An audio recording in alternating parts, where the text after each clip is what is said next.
तो नमस्कार आज्ञा मैंने आज आम भुवनेश्वर जाऊँ लिंगराज मंदिर परिदर्शन करी आम पुणी नंदनकानन को देखा जीवु। तो लिंगराज मंदिर विषय किसी तथ्य आलोचना करवा।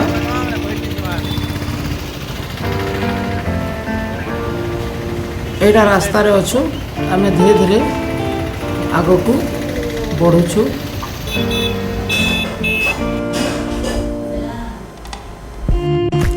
लिंगराज मंदिर होछि ओडिशार भुवनेश्वर रे थिबा एकादश शताब्दीर एक स्मारकी मंदिर, जहाँ हरिहर भावरे भगवान शिव को उत्सर्गीकृत शिव एवं विष्णु मिश्रण।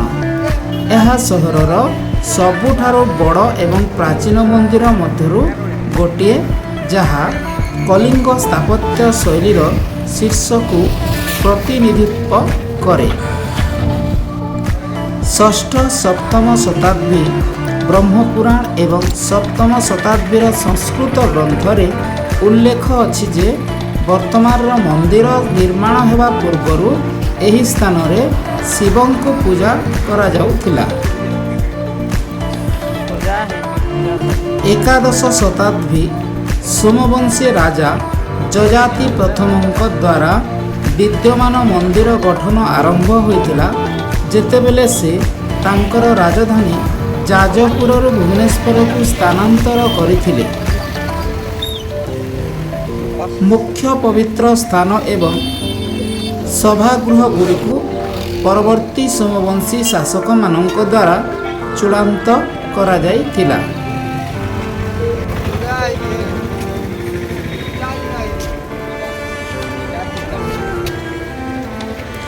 विशेषकर राजा ललाटेन्दु केसरी एकादश द्वादश शताब्दी वैष्णव जगन्नाथ संप्रदायर वृद्धि पाउथिबा प्रमुखता सहित समन्वय रखी परवर्ती राजवंश द्वारा नाट मंदिर अर्थात उत्सव हल एवं भोग मंडप नैवेद्य गृह जोड़ा जाइथिला। एही मंदिर कलिंग स्थापत्यर देउल शैलीर एक उत्कृष्ट कृति। यह स्थानीय भाव में उत्सरू प्राप्त बालीपथर एवं लाटेराइट रु निर्मित। एथिरे चारोटी मुख्य हल अछि, जहाँ धीरे धीरे उच्चतारे वृद्धि पाए।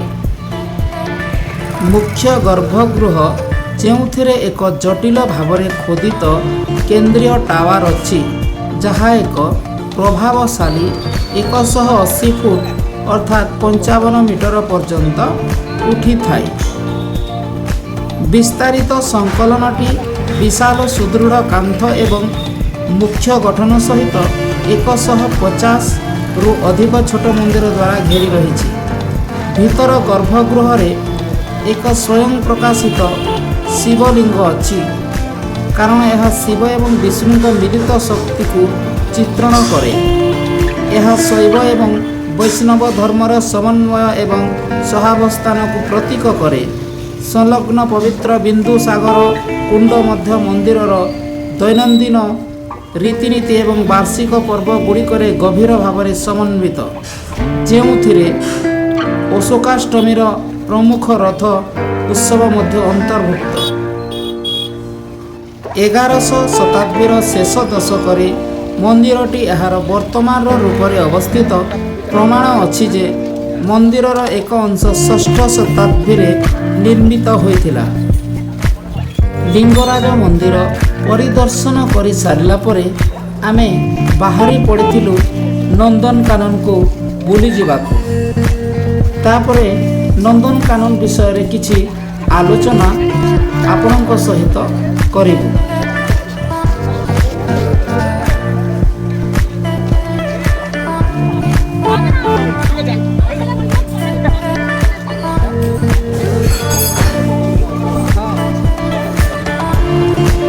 नंदनकानन हेउछि ओडिशार भुवनेश्वर निकटरे अवस्थित एक प्रमुख चिड़ियाखाना एवं उद्भिद उद्यान। यार अर्थ देवतांक उद्यान। यह धला बाघ पई विश्वर प्रथम बंधी प्रजनन केंद्र एवं भारतीय ପାଇଁ ଏକମାତ୍ର ସଂରକ୍ଷଣ ପ୍ରଜନନ କେନ୍ଦ୍ର ଭାବରେ ପାଳିତ ହୁଏ। ନନ୍ଦନକାନନ ଧଳା ବାଘ ଏବଂ ମେଲାନିଷ୍ଟିକ୍ ବାଘ ଉଭୟ ପ୍ରଜନନ କରିବାରେ ବିଶ୍ୱର ପ୍ରଥମ ଚିଡ଼ିଆଖାନା ଥିଲା। ଏହା ଭାରତରେ ମଧ୍ୟ ଏକ ଧଳା ବାଘ ସଫାରି ପ୍ରଚଳନ କରିବାରେ ପ୍ରଥମ ଥିଲା। ଏଥିରେ 154+ ପ୍ରଜାତିର 3700ରୁ ଅଧିକ ପ୍ରାଣୀ ବାସ କରନ୍ତି ଏବଂ 75 ହେକ୍ଟର ରାଜ୍ୟ ଉଦ୍ଭିଦ ଉଦ୍ୟାନ ରହିଛି। ପାର୍କଟି ପ୍ରାକୃତିକ ଚନ୍ଦକା ଜଙ୍ଗଲ ମଧ୍ୟରେ ସିଧାସଳଖ ନିର୍ମିତ ଖୋଲା ଖରା ଏବଂ ପ୍ରାକୃତିକ ଭାବରେ ଉଦ୍ଭିଦ ଘେରି ପ୍ରଦାନ କରେ। ଏହା ବିଶ୍ୱ ଚିଡ଼ିଆଖାନା ଏବଂ ଆକ୍ୱାରିୟମ୍ WAZAର ଏକ ସଂସ୍ଥାଗତ ସଦସ୍ୟ ହେବା ପାଇଁ ଏକମାତ୍ର ଭାରତୀୟ ଚିଡ଼ିଆଖାନା ଅଟେ। ପରିଦର୍ଶକମାନେ ବାଘ, ସିଂହ, ଭାଲୁ ଏବଂ ତୃଣଭୋଜୀ ସଫାରି ମାଧ୍ୟମରେ ସୁରକ୍ଷିତ ଯାନରେ ଯାତ୍ରା କରନ୍ତି। ପାର୍କ ଭିତରେ ଅବସ୍ଥିତ ଏକ ବିସ୍ତୃତ ଜାତୀୟ ସ୍ତରରେ ସଂରକ୍ଷିତ ଆର୍ଦ୍ରଭୂମି ଯାହା ଡଙ୍ଗା ଚାଳନା ପ୍ରଦାନ କରେ ଏବଂ ପକ୍ଷୀ ଦେଖିବା ପାଇଁ ଏକ ଲୋକପ୍ରିୟ ସ୍ଥାନ।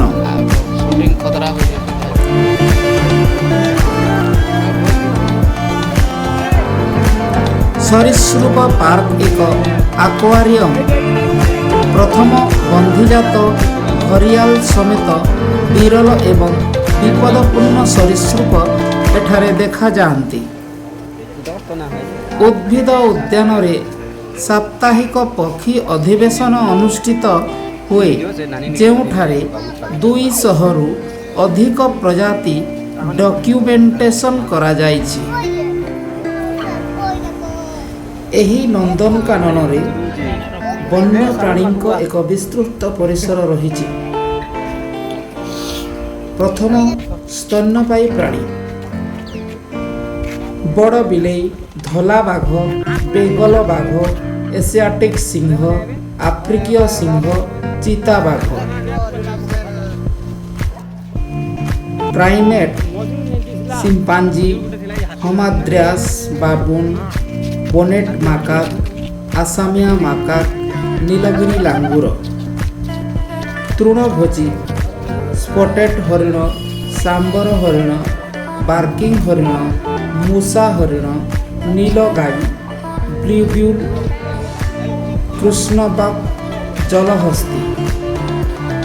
ଅନ୍ୟାନ୍ୟ ହିମାଲୟାନ୍ କଳାଭାଲୁ, ଭାରତୀୟ ପାଙ୍ଗୋଲିନ୍, ରାଟେଲ୍, ଶୃଗାଳ, ଜଙ୍ଗଲ ବିଲେଇ। ପକ୍ଷୀ ଜଳପକ୍ଷୀ, କଳାହଂସ, ଏସୀୟ ଖୋଲାବିଲ୍, ଏମୁ, ଓଷ୍ଟ୍ରିଚ୍, ମାଣ୍ଡାରିନ୍, ଡକ୍। ତୋତା ଏବଂ ମାକା, ଆଫ୍ରିକୀୟ ଧୂସର ପାରଟ୍, ଆଲେକ୍ଜାଣ୍ଡ୍ରିନ୍ ପାରାକିଟ୍, ସନକନ୍ୟୁର୍, ନୀଲମୁଖୀ ଲୋରିକିଟ୍। ଶିକାର ପକ୍ଷୀ ସିନେରିୟସ୍ ଗଧ, ଧଳାପୃଷ୍ଠ ବିଶିଷ୍ଟ ଗଧ, ବାର୍ନ ଆଉଲ୍। ସରୀସୃପ ଏବଂ ଉଭ୍ରଜନ ପ୍ରଜାତି କୁମ୍ଭୀର, ଘରିଆଲ, ମୁଗର କୁମ୍ଭୀର, ଲୁଣିଆ ପାଣି କୁମ୍ଭୀର, ନୀଳ କୁମ୍ଭୀର। ସାପ king cobra, Indian rock python, reticulated python, Russell's viper, ଲାଲ ବାଲି ବୋଆ।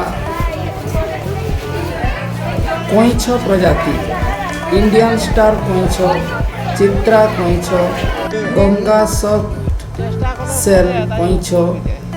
ଉଭୟଚର ସବୁଜ ପୋଖରୀ ବେଙ୍ଗ, ମାର୍ବଲ ଟୋଡ୍।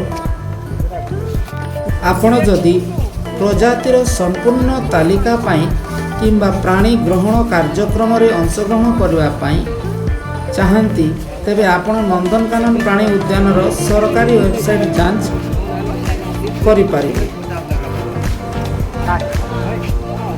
ତ ଆମେ ଆପଣଙ୍କୁ ନନ୍ଦନକାନନ ବିଷୟରେ ବହୁତ କିଛି ତଥ୍ୟ ଦେଖେଇଲୁ। ଭାବୁଛୁ ଆପଣମାନଙ୍କୁ ନିଶ୍ଚୟ ଭଲ ଲାଗିଥିବ। ତ ନେକ୍ସଟ ଭିଡ଼ିଓରେ ଆମେ ଆହୁରି ଆପଣଙ୍କୁ ଏମିତି ଭିଡ଼ିଓ ଦେଖେଇବୁ।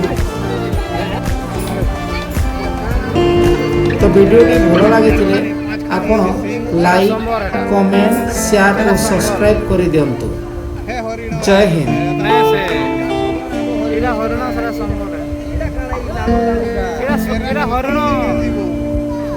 ହରଣ